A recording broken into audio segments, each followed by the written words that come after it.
नमस्कार विद्यार्थी मित्रांनो, मी अविनाश गुरु या ठिकाणी पुन्हा एकदा सर्वांचं हार्दिक स्वागत करतो. गुरुकुल अकॅडमी या यूट्यूब चॅनलवरती भारतीय भूगोलाच्या संदर्भात अभ्यास करत असताना आपण मागच्या पिरियडमध्ये बघितलेलं होतं या ठिकाणी की नैऋत्य मान्सूनी वाऱ्यांसंदर्भात आपण अभ्यास करत होतो आणि त्या संदर्भात बघत असताना नैऋत्य मान्सूनी वारे जे अरबी समुद्रावरून या ठिकाणी येतात, म्हणजे हिंद महासागराकडून काय भारतावरती ज्यांचं आगमन होतं आणि काय भारतामध्ये मान्सूनला सुरुवात होती, त्या संदर्भात गोष्टी बघत असताना नैऋत्य मान्सूनी वाऱ्यांच्या काय दोन शाखा आपण बघितलेल्या होत्या. कुठल्या एक अरबी समुद्रावरची शाखा आणि दुसरी बंगालच्या उपसागरावरील शाखा, यांच्या संदर्भात थोडक्यात माहिती सांगितलेली होती. नंतर डिटेल आपण बघितले होते. अरबी समुद्रावरून जी शाखा येते त्या शाखेमार्फत काय या ठिकाणी भारतामध्ये पर्जन्याला काय सुरुवात होते 1 जून पासून, त्या सर्व गोष्टी बघितल्या आहेत. मात्र बंगालच्या उपसागरावरून येणारी जी शाखा आहे त्या शाखेच्या संदर्भात आजच्या पिरियडमध्ये आपल्याला अधिक माहिती बघायची आहे.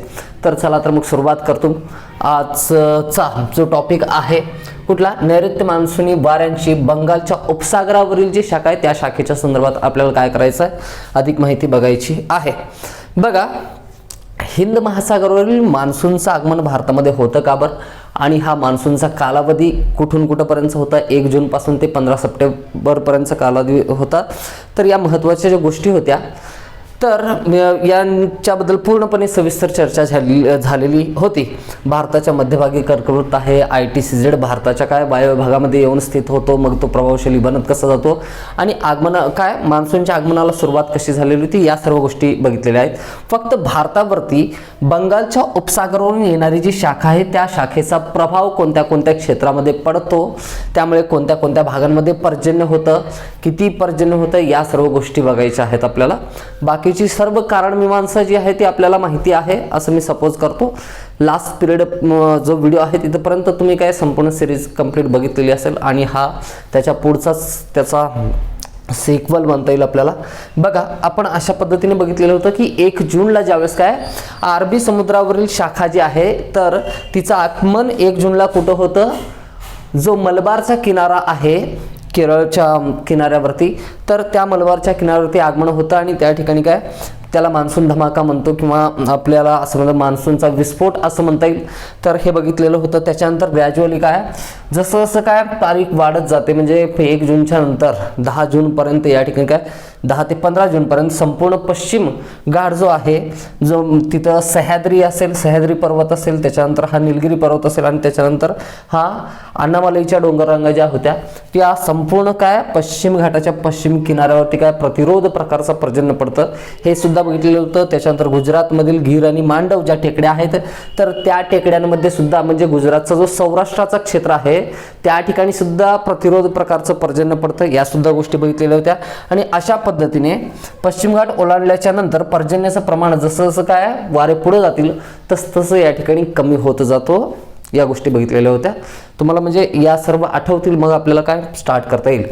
त्याच्यानंतर हा जो महाराष्ट्रातील काय विदर्भ क्षेत्र आहे, उत्तर कर्नाटक पठार जो आहे, त्याच्यानंतर काय तेलंगणा आणि आंध्र प्रदेशचा जो पठार आहे, मध्य प्रदेशमधील काय इंदोर जिल्ह्यापासून ते आंध्र प्रदेशमधील कर्नूल जिल्ह्यापर्यंतचा या ठिकाणी असा जो भाग आहे हा या ठिकाणी नेक्स्ट व्हिडिओमध्ये दाखवेन निश्चितपणे. ज्यावेळेस काय प्राकृतिक वनस्पतींच्या संदर्भात अभ्यास करू तो पर्जन्य छायेचा प्रदेश या ठिकाणी तयार होतो भारतामध्ये.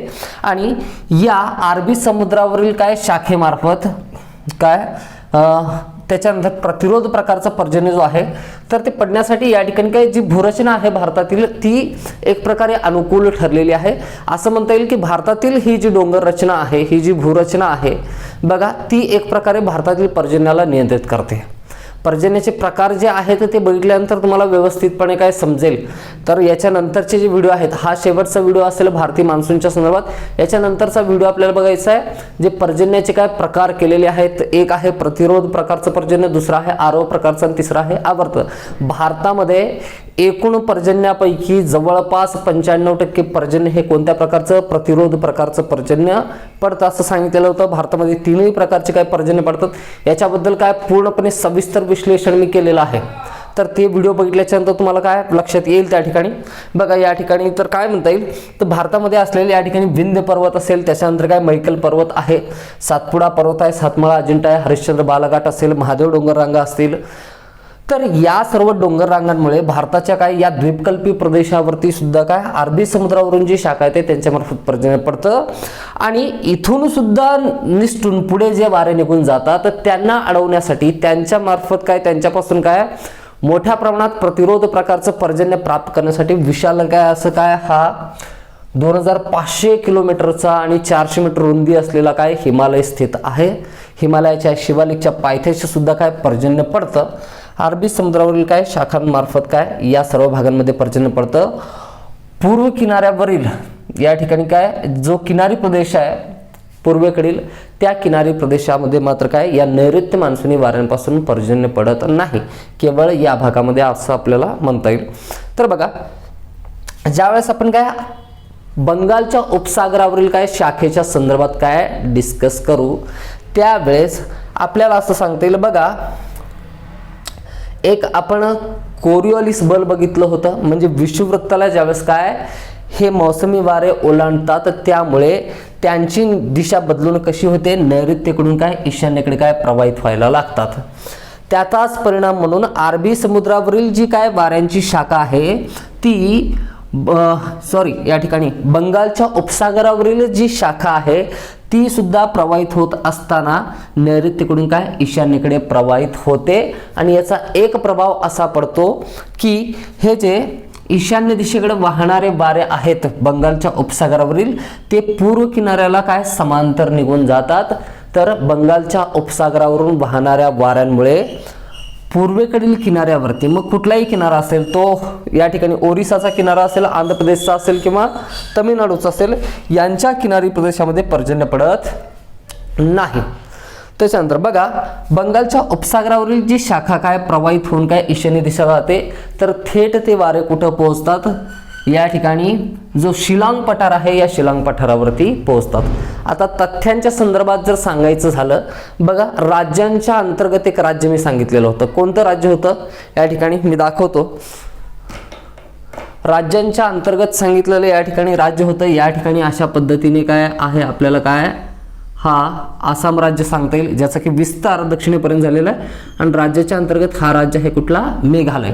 तर मेघालय राज्यामध्ये काय उंच सखल उचलला गेलेला जो भूपृष्ठ आहे त्याला काय म्हणतो आपण पठार म्हणतो आणि ते पठार कोणतं आहे शिलांग पठार म्हणून ओळखलं जातं. बघा आपण हा जो लाल भाग दाखवलेला आहे किनारी प्रदेश सोडला तर हा भारताच्या काय मध्यभागी दिसणारा हा जो प्रदेश आहे तर तो काय पठारी प्रदेश आहे. यालाच आपण काय भारतीय द्वीपकल्पीय म्हणजे काय भारताचा द्वीपकल्प म्हणून काय ओळखतो.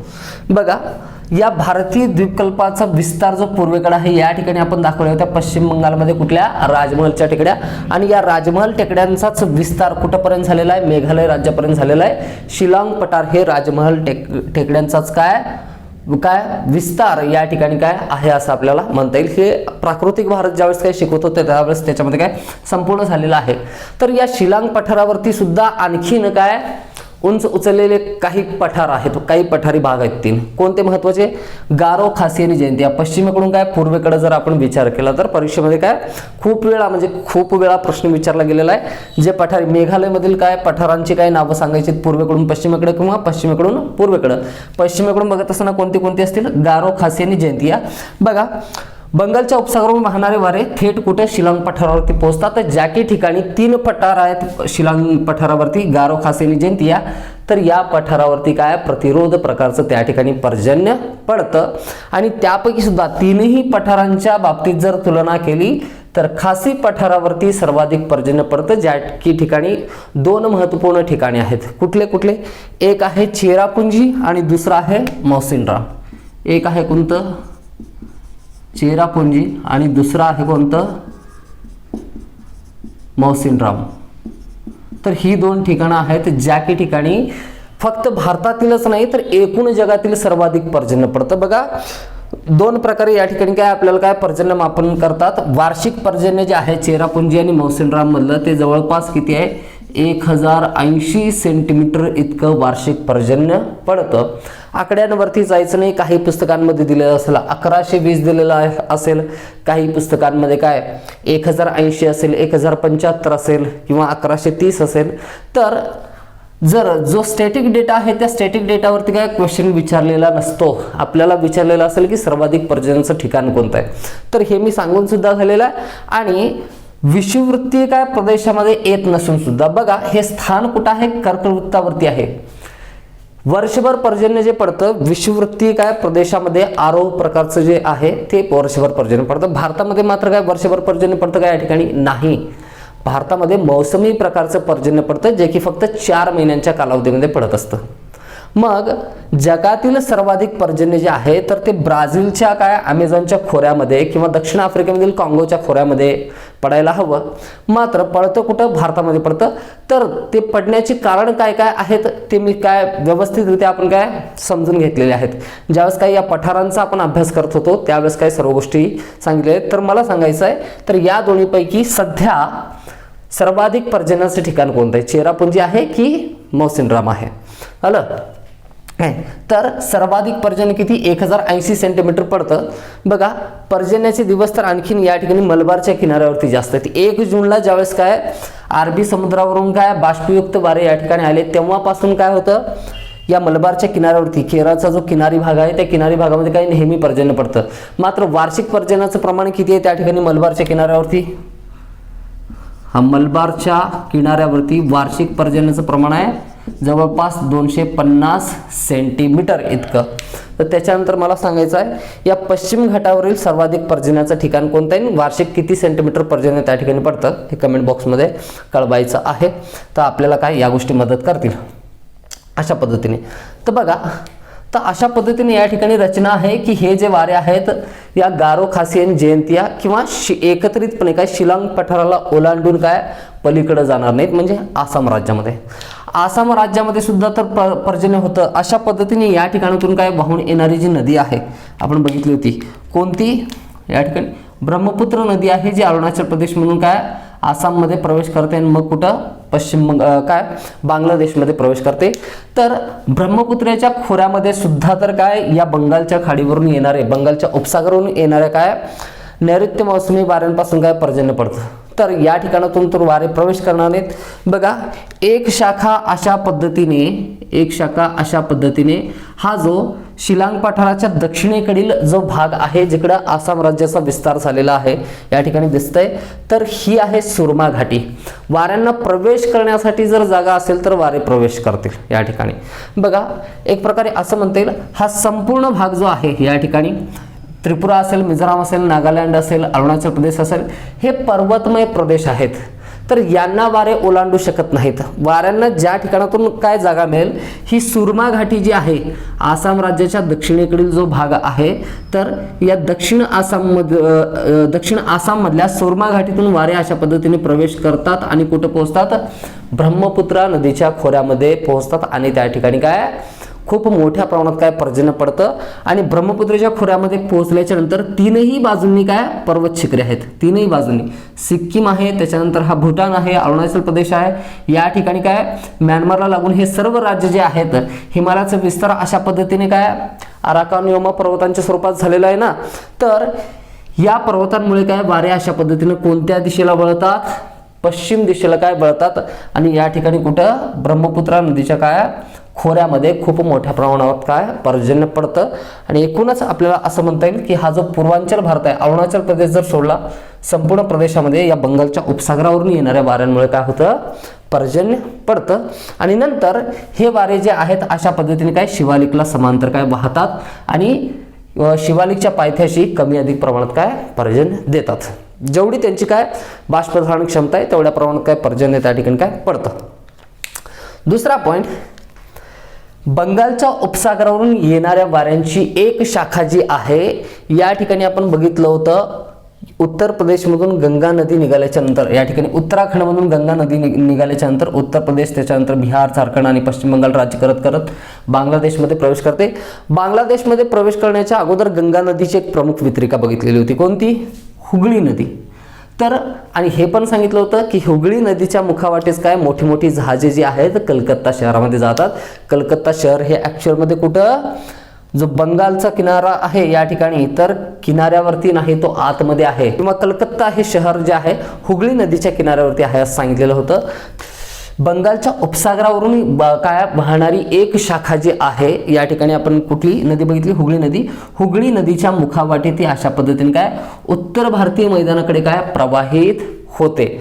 बघा अशा पद्धतीने काय प्रवाहित होऊन तिच्या मार्गामध्ये अगोदर कलकत्ता लागेल, त्याच्यानंतर काय पटना लागेल, त्याच्यानंतर अहमदाबाद आहे, त्याच्यानंतर कानपूर आहे आणि शेवट कुठं होतो, दिल्लीपर्यंत होतो. दिल्लीच्या पुढचे आपण शहर दाखवले आहेत.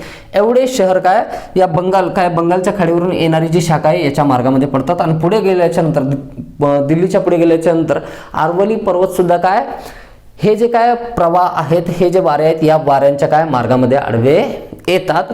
आता या ठिकाणी प्रतिरोध काय होईल आणि या ठिकाणी मे बी पर्जन्य पडण्याची शक्यता आहे किंवा नाही आपण ते काय बघू. बघा अशा पद्धतीने क्वेश्चन विचारलेला आहे अगोदर सुद्धा की बंगालच्या उपसागरावरून वाहणारे वारे जे आहेत यांच्या मार्फत कलकत्ता, त्याच्यानंतर पटना, त्याच्यानंतर अहमदाबाद, कानपूर आणि दिल्ली यांच्यामध्ये काय पर्जन्याचं जे प्रमाण आहे त्या प्रमाणानुसार या शहरांचा उतरता क्रम लावा. आता पर्जन्य कुठं अधिक पडेल, बघा वारे जास्त संतृप्त कुठं असतील, कलकत्त्यावरती.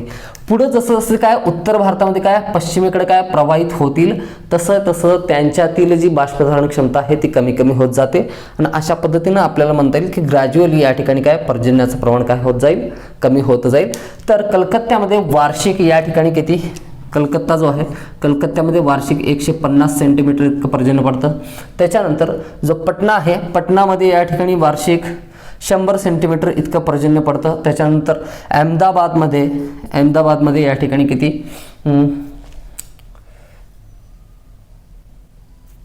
अहमदाबादमध्ये या ठिकाणी 75 सेंटीमीटर इतकं पर्जन्य पडतं. कानपूरमध्ये या ठिकाणी आहे 66 सेंटीमीटर आणि शेवट दिल्लीमध्ये पर्जन्य पडतं किती, 56 सेंटीमीटर.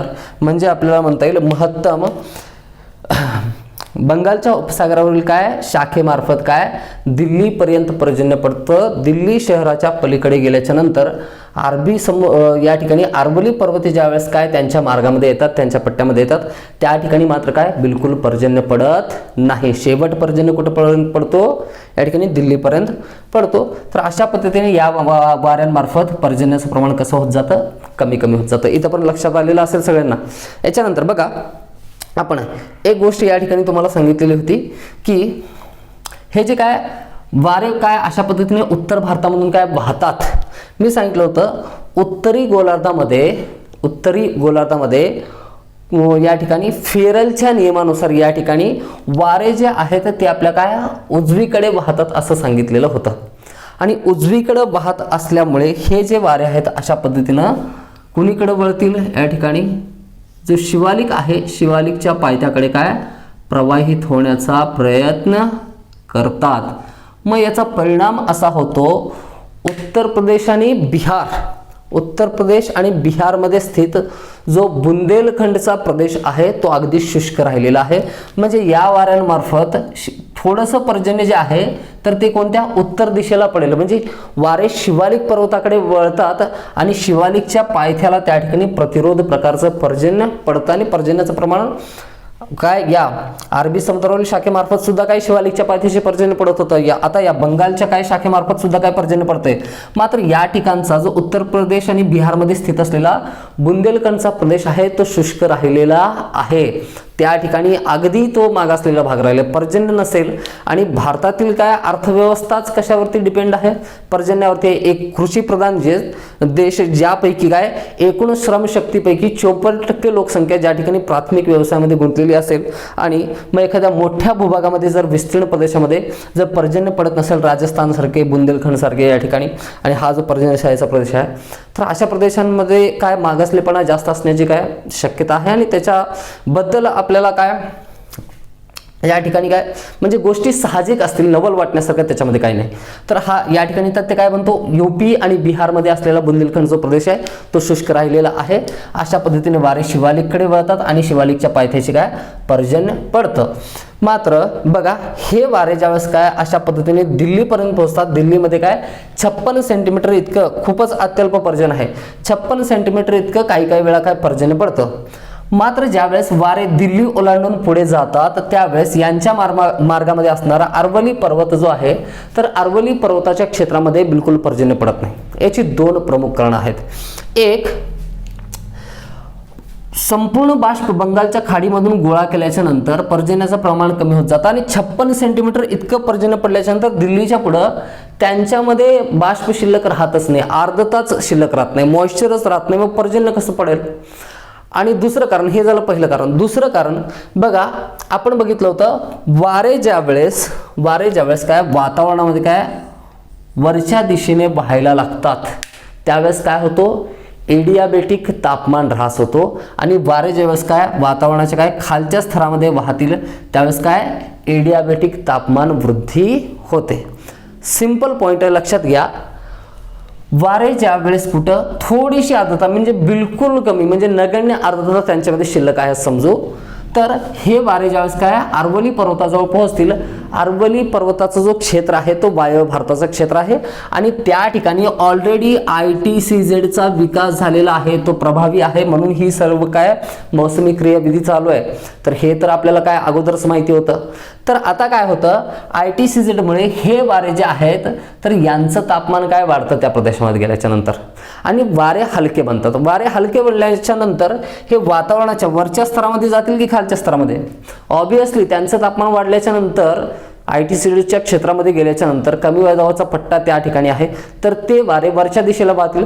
वरच्या दिशेला वाहत असताना या ठिकाणी काय एडियाबॅटिक तापमान काय ऱ्हास त्या ठिकाणी होतो आणि काय होतं, त्यांच्यातील सापेक्ष आर्द्रता जी आहे तर ती सापेक्ष आर्द्रता काय होते, कमी होते. सापेक्ष आर्द्रता ज्यावेळेस काय वाढायला लागते त्यावेळेस काय पर्जन्य काय पडतं, आर्द्रता जी आहे तर ते काय हवेतील आर्द्रता जर वाढली तर मग काय पाऊस पडण्याचा चान्स असतो. आर्द्रता जर कमी होत असेल तर मात्र पाऊस बिलकुल पडणार नाही. एक कारण या ठिकाणी झालं. म्हणून या अरवली क्षेत्रामध्ये बंगालच्या उपसागरावरून येणारी जी शाखा आहे त्याच्या मार्फत तर काय पर्जन्य पडत नाही, एक बाष्प असत नाही आणि दुसरं काय या ठिकाणी काय सापेक्ष आर्द्रता कमी होते म्हणून. दुसरं, अरबी समुद्रावरून येणारी जी शाखा आहे अशा पद्धतीने काय गीर मांडव डोंगर सर्व हे पर्वत शिखरे काय ओलांडल्याच्या नंतर अरवलीच्या इथं आल्याच्या नंतर या ठिकाणी आहे गुरु शिखर. तर या गुरु शिखरवरती थंड हवेचं जे ठिकाण आहे माउंट आबू त्या ठिकाणी पर्जन्य पडतं. इतर कोणत्याही भागामध्ये अरवलीच्या काय पर्जन्य पडत नाही, कारण अरबी समुद्रावरून येणारे वारे जे आहेत काय नैऋत्येकडून ईशान्येकडे काय प्रवाहित होतात तर अरवली पर्वताला समांतरपणे निघून जातात, म्हणून त्या ठिकाणी पर्जन्य पडण्याची या ठिकाणी काय चान्सेस उरत नाही. म्हणून अशा पद्धतीने भारतातील हा जो प्रदेश आहे कुठला ज्या ठिकाणी काय काटेरी वने आणि काय काटेरी झुडपे आपल्याला आढळतात, पंजाबचा दक्षिणेकडील भाग, राजस्थानचा भाग, उत्तर गुजरातचा भाग जो कच्छचा प्रदेश म्हणून ओळखतो, हा संपूर्ण भाग जो वाळवंटी प्रदेश म्हणून आहे तर हा अगदी शुष्क राहिलेला आहे आणि या ठिकाणी पर्जन्य पडत नाही. म्हणून भारतातील शुष्क प्रदेश असण्याच्या संदर्भात जर खालील विधाने लक्षात घ्या असं म्हणलं तर ही सर्व कारणं असतील. हा राजस्थानचा जो प्रदेश आहे तो शुष्क राहण्याच्या संदर्भात. तर ह्या सर्व गोष्टी लक्षात ठेवा. प्राकृतिक वनस्पती ज्यावेळेस अभ्यासू त्यावेळेस काय तुम्हाला या सर्व गोष्टी काय ज्ञात असणं आवश्यक आहे. तर बघा, आज एक प्रकारे काय इंडियन मान्सूनचं काय द एंड, भारतीय हवामान काय पूर्णपणे काय चॅप्टर आपल्याला क्लोज करायचं आहे. तर शेवटी क्लायमॅक्स ऑफ द स्टोरी सांगत असताना काय भारतातील एकूण कोणत्या प्रदेशामध्ये कोणत्या कालावधीमध्ये कोणत्या वाऱ्यांमार्फत केव्हा पर्जन्य पडतं याच्यावरती एक शेवटचं या ठिकाणी आपण काय करू, या ठिकाणी मी तुम्हाला काय सांगेन. तर बघा, संपूर्ण या ठिकाणी काय भारतीय हवामान काय शिकवून झालेलं आहे असं म्हणायला हरकत नाही. आपण काय नैऋत्य मान्सून वारे बघितले, अरबी समुद्राची शाखा बघितली, बंगालच्या उपसागरावरून जाणारी शाखा बघितली, त्याच्यानंतर जो परतीचा मान्सून आहे ज्याला ईशान्य मान्सून वारे म्हणतात ते सुद्धा काय बघितलेले आहेत, त्यांच्यामार्फत कुठं पर्जन्य पडतं. त्याच्यानंतर भारतातील आवर्तांमार्फत जे पर्जन्य पडतं ते आपण बघितलेलं आहे. बघा, या ठिकाणी बंगालच्या उपसागरामध्ये जे आवर्त तयार होतात त्यांच्यामार्फत सुद्धा पूर्व किनाऱ्यावरती पर्जन्य पडतं आणि कधी चुकून काय अरबी समुद्रामध्ये सुद्धा काय आवर्तांची निर्मिती होते. त्यांच्यामुळे विध्वंसक स्वरूपात काय हा जो महाराष्ट्राचा, कर्नाटकचा, गोव्याचा आणि केरळचा किनारा या ठिकाणी आणि गुजरातचा किनारा या ठिकाणी पर्जन्य पडतो म्हणून सांगितलेलं आहे. त्याच्यानंतर भूमध्य सागरावरती तयार होणारे जे आवर्त आहेत या आवर्तांपासून या वायव्य भारतामध्ये जम्मू काश्मीर असेल, हे 2 केंद्रशासित प्रदेश आहेत या ठिकाणी, जम्मू काश्मीर आणि लडाख. त्याच्यानंतर कुठले उत्तराखंड, हिमाचल प्रदेश, त्याच्यानंतर हा जो काय दिल्ली, पंजाब आणि हरियाणाचं क्षेत्र आहे या ठिकाणी सुद्धा काय पर्जन्य होतं म्हणून बघितलेलं आहे. आणि यांच्या व्यतिरिक्त आरो प्रकारचं पर्जन्य सुद्धा बघितलेलं होतं कुठं निकोबार द्वीपसमूहावरती. तर हे सर्व काय पर्जन्याचे महत्त्वाचे ठिकाण आणि अशा प्रकारचे पर्जन्य पडतात बघितलेलं होतं. तर एक प्रकारे काय थोडक्यात मी डिटेल्स या ठिकाणी काय परत एकदा सांगतो, जेणेकरून आता आपण बघितलेली संपूर्ण स्टोरी आपल्याला काय समजेल. तर फॅक्ट सांगतो मी फक्त तर त्याच्या पाठीमागची कारणे वगैरे काय ते सर्व शिकून झालेले आहेत. बघा, भारतामध्ये आवर्तांमार्फत पर्जन्य जे पडतं शीत ऋतूमध्ये भारतामध्ये काय 2 ठिकाणी काय पर्जन्याचे 2 ठिकाण आहेत. 2 ठिकाणी भारतामध्ये पर्जन्य पडतं. एक वायव्य भारतामध्ये काय शीत ऋतूमध्ये पर्जन्य पडतं. ओके, तर या ठिकाणी जम्मू काश्मीर जे आहे आणि लडाख क्षेत्र जे आहे आणि त्याच्यानंतर उत्तराखंड आणि हिमाचल प्रदेश या 3 राज्यांमध्ये बघा हिमवृष्टीच्या स्वरूपात पर्जन्य पडतं आणि दिल्ली, पंजाब आणि हरियाणा या क्षेत्रामध्ये काय सूक्ष्मजल कणांच्या स्वरूपात काय पर्जन्य पडतं. हे पर्जन्य भारतामध्ये शीत ऋतूमध्ये ऑक्टोबर, नोव्हेंबर, डिसेंबरचा जो कालावधी आहे त्या कालावधीमध्ये पडतो आणि हा पश्चिमी आवर्ताच्या स्वरूपात पडणारा पर्जन्य जो आहे तो भूमध्य समुद्रावरती जे आवर्त तयार होतात त्यांच्या मार्फत हा पर्जन्य पडतो. मग काळा समुद्र असेल, कॅस्पियन समुद्र असेल यावरून येणारे वारे काय आर्द्रता शोषण आणतात आणि काय भारतामध्ये अशा पद्धतीने काय हा पर्जन्य होतो हे बघितलेलं होतं. त्याच्यानंतर शीत ऋतूमध्येच भारतातील काय कोरोमंडलचा जो किनारा आहे या कोरोमंडलच्या किनाऱ्यावरती तमिळनाडूच्या तर पर्जन्य होतं. केव्हा? जो परतीचा मान्सून आहे परतीच्या मान्सून पासून. बघा, परतीचा मान्सून संपूर्ण भारतावरून काय हे वारे प्रवाहित होतात, मात्र फक्त वाऱ्यांची ती राशी जी काय बंगालच्या उपसागरावरून काय प्रवाहित होते आणि पूर्व किनाऱ्याला समांतर वाहत येते आणि रोध मात्र कुठे निर्माण होतो फक्त कोरोमंडलच्या किनाऱ्यावरती. तर तमिळनाडूच्या किनाऱ्यावरती पर्जन्य शीत ऋतूमध्ये केव्हा होतं? काय ऑक्टोबर, नोव्हेंबर, डिसेंबर याच कालावधीमध्ये होतो. त्याच्यानंतर हे झाले काय या ठिकाणी परतीचा मान्सून आणि आवर्त. तर बघा, भारतामध्ये काय तयार होणारे जे आवर्त आहेत ते एकतर अरबी समुद्रामध्ये तयार होतात आणि बंगालच्या उपसागरामध्ये तयार होतात. आणि हा जो प्रदेश आहे अरबी समुद्र असेल किंवा बंगालचा उपसागर असेल हे दोन्ही समुद्र उष्णकटिबंधीय प्रदेशामध्ये येतात. म्हणून भारताच्या दोनही किनाऱ्यावरती येणारे जे आवर्त आहेत तर ते उष्णकटिबंधीय स्वरूपाचे आवर्त असतात. या आवर्तांबद्दल काय पूर्ण डिटेल मी सांगितलेलं आहे, ते नंतर व्हिडिओ बघितल्याच्या नंतर तुम्हाला समजतील. बंगालच्या उपसागरामध्ये तयार होणारे जे काय आवर्त आहेत तर हे आवर्त काय या आवर्तांमुळे काय पूर्व किनाऱ्यावरती पर्जन्य पडतं ऑक्टोबर आणि नोव्हेंबरच्या कालावधीमध्ये. आणि हे सुद्धा सांगितलेलं होतं की या आवर्तांमार्फत फक्त हिवाळ्यामध्येच पर्जन्य पडतं असं नाही, तर मान्सूनला सुरुवात होण्याच्या अगोदर जूनच्या अगोदर एप्रिल आणि मार्च आणि एप्रिल महिन्याच्या एंडला सुद्धा काय आवर्तांपासून काय पर्जन्य पडतं. त्याला आपण काय मान्सूनच्या काय पूर्वीचं पर्जन्य असं आपण म्हटलेलं होतं. तर आवर्त त्यासाठी सुद्धा काय असतात जबाबदार असतात. त्याच्यानंतर बघा, आवर्त झाले. आरोह प्रकारचं जे पर्जन्य आहे तर त्याची वैशिष्ट्ये तुम्हाला काय व्हिडिओ बघितल्याच्या नंतर समजतील. आता फक्त लक्षात ठेवा, भारतामध्ये आरोह प्रकारचं पर्जन्य जे आहे जे की उष्णकटिबंधीय विषुववृत्तीय प्रदेशांमध्येच पडतो आणि भारतातील एकमेव प्रदेश जो उष्णकटिबंधीय विषुववृत्ताच्या अगदी जवळ आहे तो म्हणजे कोणता? अति दक्षिणेकडील टोक म्हणजे काय निकोबार द्वीपसमूह जो आहे त्या निकोबार द्वीपसमूहावरती आरोह प्रकारचं पर्जन्य पडतं. आणि संपूर्ण भारतामध्ये पडणारं प्रतिरोध प्रकारचं पर्जन्य जे आहे ते आहे नैऋत्य मान्सूनी वाऱ्यांपासून जे 1 जूनला सुरुवात होते आणि काय 15 सप्टेंबरपर्यंत पर्जन्य पडतं. आणि त्याच्या 2 प्रमुख शाखा अरबी समुद्रावरून पर्जन्य जे आहे तर अशा पद्धतीने संपूर्ण काय पश्चिम काय किनाऱ्यावरती आणि काय हिमालयापर्यंत पर्जन्य पडतं. आणि पूर्व किनाऱ्यावरती पडणारं पर्जन्य जे आहे या ठिकाणी काय पूर्वेकडं पूर्वांचलामध्ये, त्याच्यानंतर शिवालिकच्या पायथ्याशी उत्तर भारतीय मैदानामध्ये पर्जन्य जे पडणार आहे ती आहे कोणती? बंगालच्या उपसागरावरील शाखा. तर या सगळ्यांच्या संदर्भात आपण चर्चा केलेली. तर अशा पद्धतीने संपूर्ण वर्षभरातील जे ऋतुचक्र आहे भारतामधील अशा स्वरूपाचं आहे. तर आनंद होतो या ठिकाणी की आपण व्यवस्थितरित्या तुम्हाला समजेल अशा स्वरूपामध्ये थोडासा अधिक वेळ घेतलेला आहे.